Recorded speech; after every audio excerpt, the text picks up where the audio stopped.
Power point में इस तरह का फोटो ड्रॉ करने के लिए आपको सबसे पहले 3 स्टेप सबसे पहले आपको बैकग्राउंड कंप्लीट कर लेना है।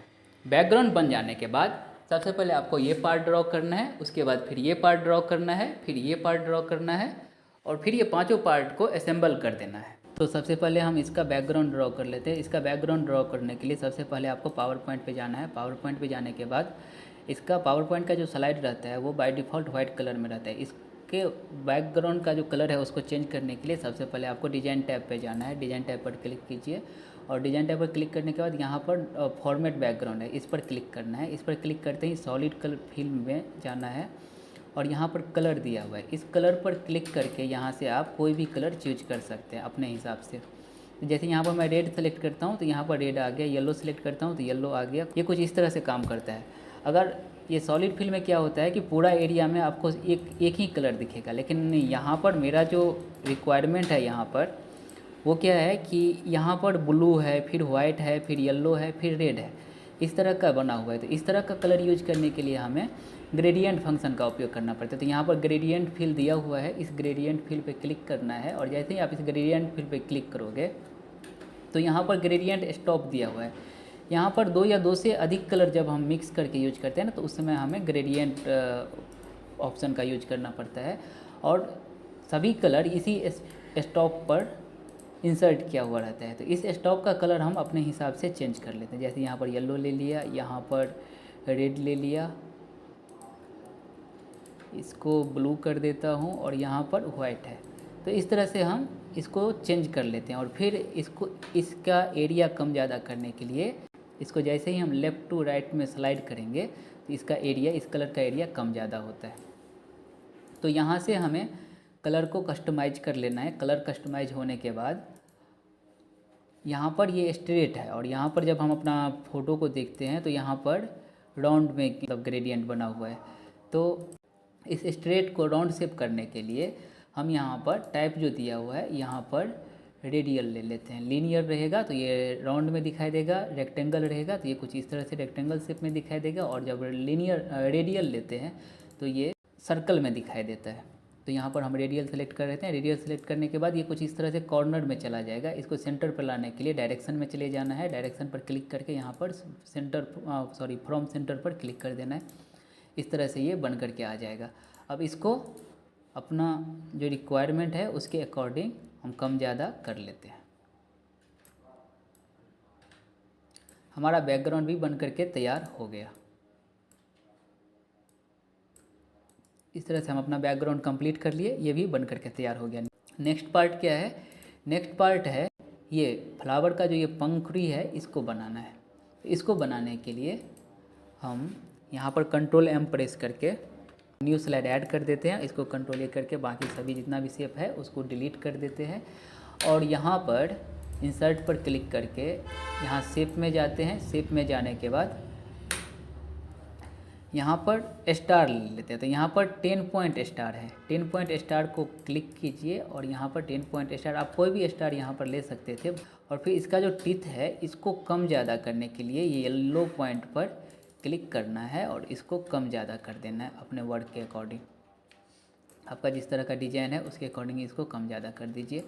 फिर यहाँ पर ये ड्रॉ होने के बाद आपको फॉर्मेट में जाना है। फॉर्मेट में जाने के बाद यहाँ पर एडिट पॉइंट है। एडिट पॉइंट पे जैसे ही आप क्लिक करोगे तो यहाँ पर कुछ पॉइंट दिख जाएगा। इस पॉइंट पे आपको क्लिक करना है फिर से और जैसे ही यहाँ पर क्लिक करोगे तो यहाँ पर 2 एक्स्ट्रा पॉइंट दिखाई देता है जिससे कि आप स्लोप बना सकते हैं। तो इस पॉइंट पर क्लिक करना है और इसको इस तरह से स्लोप ड्रॉ कर लेना है। कोशिश कीजिएगा कि सभी कर्व जो हो वो इक्वल दिखे, तो दिखने में थोड़ा बेहतर लगेगा।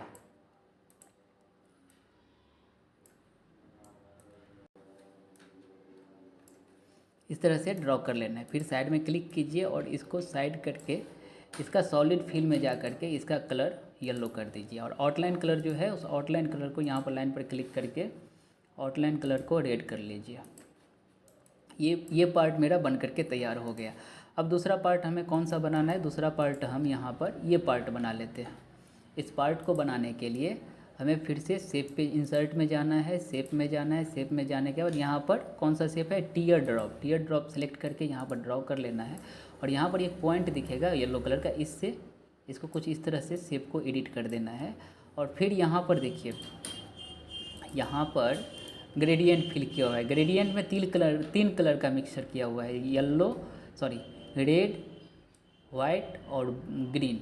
इन तीनों कलर का मिक्स करके हम ग्रेडियंट बना लेते हैं। तो यहाँ पर जैसे ग्रेडियंट फिल पे क्लिक करना है, रेड, येलो और ग्रीन ऑलरेडी है यहाँ पर। तो हम कुछ इस तरह से इसको डिलीट कर देते हैं और यहाँ पर ग्रीन आ गया। हमारा ये भी बन करके तैयार हो गया। अब जब ये बन करके तैयार हो जाए तो इसको इस तरह से रोटेट कर देना है। यहाँ से इस पॉइंट को पकड़ के हम रोटेट कर लेते हैं शेप को, और यहाँ पर इसको इंसर्ट कर देना है। तो आपका फ्लावर का जितना साइज़ है उसके अकॉर्डिंग इसका भी साइज रख करके इसको इंसर्ट कर दीजिए।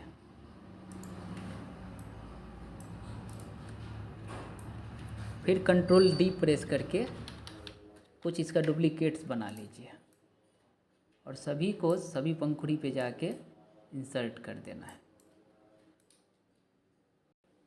फिर इस सभी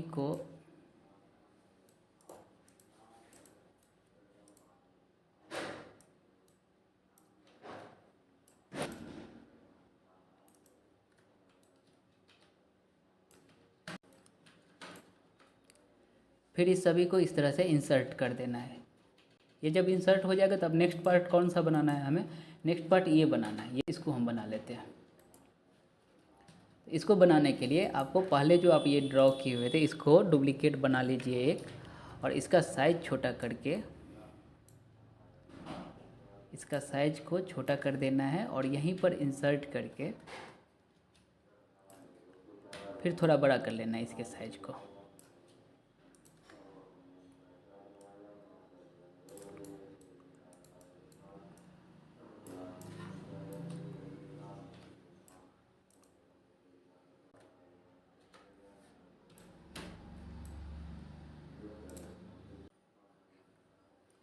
इस तरह से इसको असेंबल कर देना है। और अभी इसका कलर चेंज कर लीजिए। इसका कलर भी ग्रेडियंट फिल किया हुआ है, तो यहाँ पर आपको इसका कलर देख लीजिए। यहाँ पर ब्लू, डीप ब्लू है, येलो, ग्रीन है, ब्लू है, रेड है और वाइट और येलो है। तो यहाँ पर ग्रेडियंट में जाना है, रेड येलो रहेगा ही, यहाँ पर ब्लू कर देना है, ब्लू, और यहाँ पर वाइट, येलो, कुछ इस तरह से इसको ड्रॉ करके छोड़ देना है। ये भी बन गया हमारा। अब सभी को सेलेक्ट कर लेना है एक साथ, कंट्रोल ए करके सेलेक्ट कर लेना है। फिर कंट्रोल प्लस जी दबा करके इसको ग्रुप कर लेना है। जब ग्रुप बन जाए तो कंट्रोल प्लस डी दबा करके इसको 3 डुप्लीकेट इसका बना लीजिए और तीनों डुप्लीकेट को आपस में कुछ इस तरह से रोटेट कर दीजिए यहाँ से। तो इस तरह से ड्रॉ करके बना देना है। हमारा ये फ्लावर बन करके तैयार हो गया। अब नेक्स्ट स्टेप है हमारा जो ये ब्रांच है ये बनाना है। तो इसको बनाने के लिए हम एक शेप ड्रॉ कर लेते हैं कुछ इस तरह से, और यहाँ पर लाइन का जो यहाँ पर विड्थ देखिए, विड्थ जो है 1 पीटी है, इसको 10 पीटी तक बढ़ा दीजिए। 13 पीटी हो गया, कोई दिक्कत नहीं है। और इसका कलर ब्रांच के कलर के जैसा लगाकर, जैसे मैं यहाँ पर ग्रीन ले लेता हूँ, ग्रीन ले लेना है और इसको छोटा कर देना है कुछ इस तरह से।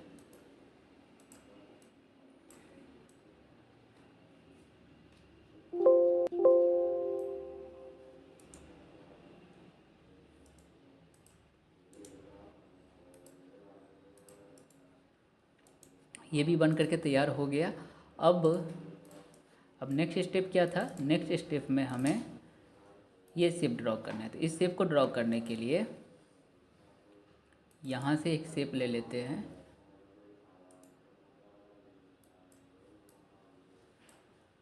और इस शेप को कुछ इस तरह से बना करके हम, ये भी शेप अच्छा लगेगा। या फिर इसमें कुछ एडिट करना है तो एडिट शेप में चले जाइए, एडिट पॉइंट पर क्लिक करके इसको आप अपने हिसाब से एडिट कर सकते हैं।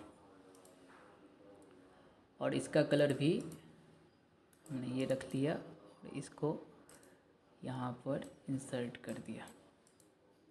ये भी बन करके तैयार हो गया। अभी कंट्रोल ए करके कंट्रोल जी प्रेस करके फिर से सभी को ग्रुप कर लेना है, फिर कंट्रोल सी दबाना है और कंट्रोल सी दबा करके यहाँ पर कंट्रोल भी प्रेस करना है और इसको इस सेंटर पर ले करके आ जाना है।